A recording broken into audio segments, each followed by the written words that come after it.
दोस्तों, संजय दत्त कितने बड़े स्टार हैं ये बताने की ज़रूरत नहीं है और फिल्मी घराने से आने वाले संजय दत्त अभी भी खासे पॉपुलर हैं। लेकिन बड़ी बात ये भी है कि फिल्मी परिवार से आने के बावजूद भी संजय दत्त पर कभी भी नेपो किड्स या फिर नेपोटिज्म बढ़ाने के आरोप नहीं लगे। संजय दत्त अपने हिसाब से ही आगे बढ़ते रहे, अपना काम करते रहे और अब पहली बार बॉलीवुड को लेकर, मूवी माफिया को लेकर संजय दत्त खुलकर बोले हैं और ऐसा कुछ बोल गए जिसने खलबली मचा दी, क्योंकि संजय दत्त ने साफ साफ कह दिया कि बॉलीवुड को अब अपना गंदा धंधा बंद कर देना चाहिए, क्योंकि अब वक्त आ चुका है। और संजय दत्त ने इसे लेकर बड़े बड़े नाम ले डाले, बड़े बड़े फिल्मी घरानों के नाम ले डाले। तो क्या क्या कहा संजय दत्त ने और क्यों कहा ऐसा, सब कुछ आपको बताते हैं। आप भी वीडियो को लाइक और शेयर कर अपना प्यार और सपोर्ट दिखाएं। कमेंट में इसे लेकर अपनी बात, अपनी राय जरूर रखें और चैनल को सब्सक्राइब कर चैनल के साथ जुड़कर हमारी आवाज बने, हमारी आवाज बुलंद करें। तो संजय दत्त वैसे तो बयानबाजी से काफी दूर रहते हैं और अपने काम पर, अपनी यारी दोस्ती पर ही ध्यान देते हैं। हालात ये है कि यारी दोस्ती के लिए कई फिल्मों में संजय दत्त ने बहुत छोटे छोटे रोल किए हैं, चाहे वो फिल्म पीके हो, भुज हो या फिर सोहेल खान की डेब्यू फिल्म। दोस्ती निभाने में संजय दत्त हमेशा हर जगह माहिर हैं। संजय दत्त का करियर शानदार रहा है, चाहे वो 80s का दौर हो, 90s का या फिर उसके बाद का। हालांकि कुछ विवादों में संजय दत्त जरूर रहे। संजय दत्त कुछ समय के लिए जेल भी गए, लेकिन जेल से बाहर आने के बाद बॉलीवुड में अपनी दूसरी पारी में तो संजय दत्त पूरी तरह से बदले हुए दिखे। संजय दत्त का ज्यादातर समय इन दिनों अपने परिवार के साथ दुबई में ही गुजरता है। अब इतने सालों में संजय दत्त ने बॉलीवुड के खिलाफ कभी भी कुछ नहीं बोला, बॉलीवुड माफिया पर भी कुछ नहीं कहा, मगर इस बार बॉलीवुड के धंधेबाजों पर संजय दत्त बहुत कुछ बोले हैं। जी हाँ, संजय दत्त पहली बार बोले और ऐसा बोले कि धज्जियां उड़ा दी। संजय दत्त ने कहा कि पिछले 2 साल में इंडस्ट्री के हालात बेहद खराब हो चुके हैं। बॉलीवुड का बेस लगातार कम हो रहा है, बेस लगातार गिर रहा है और इसकी बड़ी वजह खुद बॉलीवुड ही है। जी हाँ, संजय दत्त ने कहा कि पिछले 2 साल में कोविड तो रहा, लेकिन उससे भी बड़ी वजह फिल्मों की खराब क्वालिटी और अपने परायों में भेद करना रहा है। जी हाँ, खुलकर संजय दत्त ने ये बात कही। संजय दत्त ने कहा कि पिछले 2 सालों में वैसा काम हुआ ही नहीं जैसा कि होना चाहिए था। संजय दत्त ने कहा कि बॉलीवुड में कुछ फिल्में जबरदस्ती बनाई जाती हैं, कुछ एक्टर्स को जबरदस्ती मौके दिए जा रहे हैं। यहाँ पर भाई भतीजावाद बहुत ज्यादा है, ये कम होना चाहिए, क्योंकि अब दर्शकों के पास बहुत ज्यादा विकल्प आ गए हैं। संजय दत्त ने कहा कि OTT ने बॉलीवुड को तबाह कर दिया है और बहुत दूर नहीं, जब बॉलीवुड संभला नहीं तो पूरी तरह से तबाह हो जाएगा, पूरी तरह से बर्बाद हो जाएगा। संजय दत्त ने कहा कि OTT को लेकर वेस्ट कंट्रीज में पिछले सालों में काफी बदलाव आया है, लेकिन भारत में पिछले 2 साल में ही ये बदलाव देखने को मिला है। संजय दत्त ने कहा OTT ने बॉलीवुड की जगह को पूरी तरह से भर दिया है। वहाँ बहुत सारा कंटेंट है और अलग अलग तरीके का कंटेंट है। वहाँ नए एक्टर्स हैं जो शानदार काम कर रहे हैं, वहाँ नए डायरेक्टर्स हैं, नए प्रोड्यूसर्स हैं और बॉलीवुड उसी घिसे पिटे पुराने फॉर्मूले पर काम कर रहा है। संजय दत्त ने कहा कि बॉलीवुड के लोग बदलना भी नहीं चाहते। जी हाँ, उसी घिसे पिटे फॉर्मूले पर आगे भी काम करना चाहते हैं। लेकिन संजय ने कहा यहाँ नए लोग जो काम कर रहे हैं वो सभी को पसंद आ रहा है। OTT पर जो कुछ हो रहा है वो लोगों को पसंद आ रहा है और OTT ही अब फ्यूचर है, OTT ही हमारे देश की इंडस्ट्री है। संजय दत्त ने यहाँ तक कह दिया कि पिछले 2 साल में बॉलीवुड पूरी तरह से बर्बाद हो चुका है, कई बड़े प्रोड्यूसर्स यहाँ तबाह हो चुके हैं। संजय दत्त ने नाम लेकर कहा कि यश राज की फिल्में नहीं चल रही हैं, 83 जैसी बड़ी मूवी बर्बाद हो गई। धर्मा प्रोडक्शन की भी हालत खराब है और लगातार उनकी फिल्में भी फ्लॉप हो रही हैं।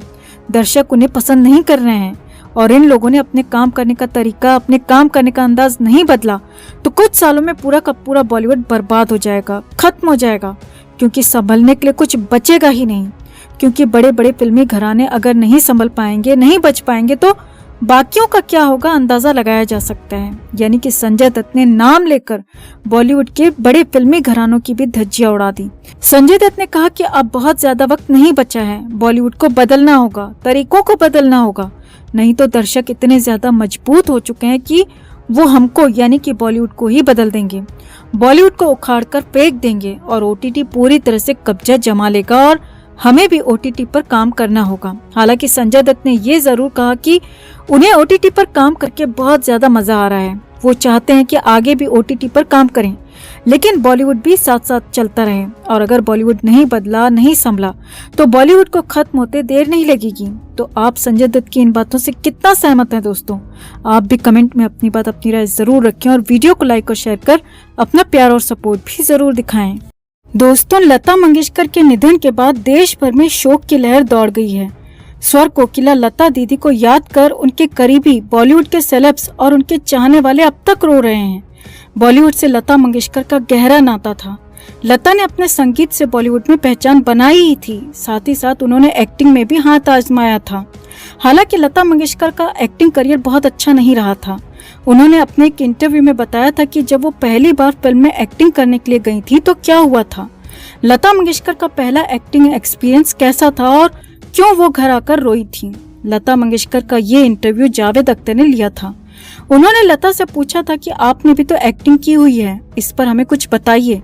तब लता दीदी ने अपने एक्टिंग करियर से जुड़ा एक खास किस्सा जावेद अख्तर को सुनाया था। जावेद अख्तर के सवाल पर लता मंगेशकर ने कहा था कि उन्हें एक्टिंग करना पसंद नहीं था। उन्होंने बताया, जी हाँ, लेकिन उसमें मैं लता मंगेशकर नहीं रही। मुझे एक्टिंग करना पसंद नहीं था जावेद साहब, मुझे सिर्फ गाना गाना अच्छा लगता था। मुझे गाना गाने की इच्छा ज्यादा होती थी तो मैं सारा दिन बस गाती रहती थी। अपने एक्टिंग के पहले एक्सपीरियंस को शेयर करते हुए लता दीदी ने बताया कि जब पहली बार मैं एक्टिंग करने गई तो मेरे साथ वो वाकया हुआ कि मैं उस दिन घर जाकर बहुत रोई। हुआ यूं कि उन लोगों ने मेरा मेकअप किया और मुझे स्टूडियो में ले गए। मैं 13 साल की थी। उस वक्त डायरेक्टर ने मेरी तरफ देखा और कहा कि नहीं, इसकी जो बाहें हैं वो ज्यादा मोटी हैं और इसका माथा भी बहुत छोटा लग रहा है क्योंकि बाल बहुत हैं। लता मंगेशकर पर उन दिनों अपने घर को चलाने का दबाव था। उन्होंने इस बारे में आगे कहा, मेरे दिमाग में यही बात थी कि मुझे हर हाल में काम करना ही है और घर चलाना है। उन्होंने मुझसे कहा कि तुम्हारी बाहें थोड़ी कम करें तो चलेगा। मैंने कहा कि चलेगा। फिर वो मुझे ले गया और उस तरह से मेरी बाहें एकदम छोटी कर दी। साथ में मेरे माथे के बाल भी काट दिए ताकि मेरा माथा बड़ा लगे। काम से घर आने के बाद लता मंगेशकर के साथ क्या हुआ इस बारे में बताते हुए उन्होंने कहा था, मैं काम करके घर आ गई और सीढ़ियां चढ़ते चढ़ते रो रही थी। मैंने माँ से गले लगकर बताया कि मेरे साथ वहाँ क्या हुआ, तो माँ ने समझाया कि अरे तेरे बाल ही काटे हैं ना, वो तो बढ़ेंगे और फिर से वैसे ही हो जाएंगे, तू घबरा मत। लेकिन मुझे वो पिक्चर पूरी होने तक ऐसा करना ही पड़ता था और मुझे बहुत तकलीफ होती थी और मेरी उम्र उस वक्त ऐसी थी कि मुझसे ये सब बर्दाश्त नहीं हो रहा था। लता ने बताया था कि उनके घर का वातावरण सेट से बिल्कुल अलग था। उन्होंने बताया, मेरे पिताजी बहुत कंजर्वेटिव थे, उनको ये पाउडर लगाना, मेकअप करना अच्छा नहीं लगता था। मेरी माँ भी 9 गज की साड़ी पहनती थी। हमारे यहाँ महाराष्ट्र में जैसे लोग रहते हैं वो भी वैसे ही रहती थी, तो हमने वही सब देखा था। तो मैं उस फिल्म सेट के माहौल में बहुत असहज महसूस करती थी और फिर मन में एक बात बैठ गई कि एक्टिंग करना अच्छी बात नहीं होती।